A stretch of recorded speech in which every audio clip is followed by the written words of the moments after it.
kaba, a hippo. Kanban, a signboard.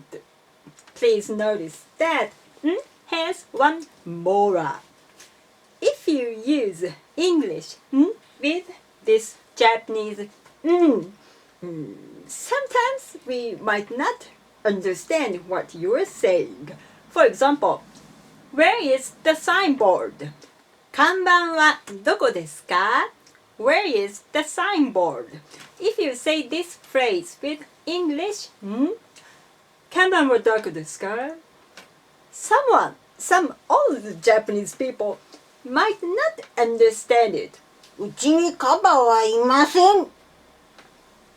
So, please notice, the has one moral. Kaba, kanban, kaba, kanban. So we can say, kaba no kanban, kaba no kanban.